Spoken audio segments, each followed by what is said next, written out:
Have you ever wondered why you make certain decisions without even thinking about them? Or why, sometimes, no matter how hard you try, you end up making the same mistakes? Today, we're exploring the groundbreaking book, Thinking, Fast and Slow, by Daniel Kahneman, a Nobel Prize-winning psychologist.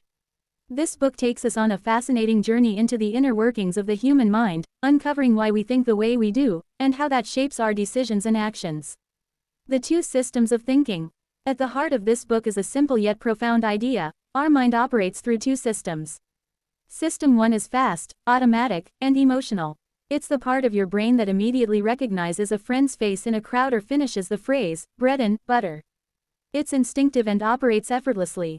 System 2, on the other hand, is slow, deliberate, and analytical. It's what you use when solving a tricky math problem or planning for the future. This system requires effort and energy. Here's the catch: most of the time, our brain relies on System 1. It's efficient but also prone to mistakes and biases. System 2 is like a backup, called in only when absolutely necessary. Cognitive biases and heuristics. Kahneman dives deep into the shortcuts, or heuristics, that our brain uses to make decisions quickly.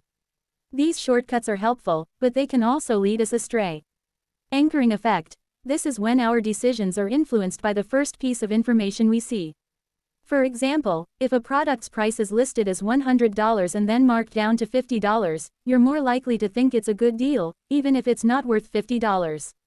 Availability heuristic. We tend to judge how likely something is based on how easily we can recall examples. For instance, after hearing about a plane crash on the news, you might overestimate the danger of flying, even though it's one of the safest forms of travel. Loss aversion. People fear losses more than they value equivalent gains. Imagine you're offered $50 or the chance to gamble for $100 with a 50% chance of losing everything. Most people will take the $50 because the pain of losing outweighs the potential joy of winning. Framing effect. The way information is presented changes how we perceive it. For example, would you rather buy meat labeled 90% lean or 10% fat? Most people choose 90% lean, even though both are identical. Practical applications. So, how does this apply to our daily lives? In decision making, understanding these biases can help us make more rational choices. For instance, pausing to engage System 2 can prevent impulsive mistakes.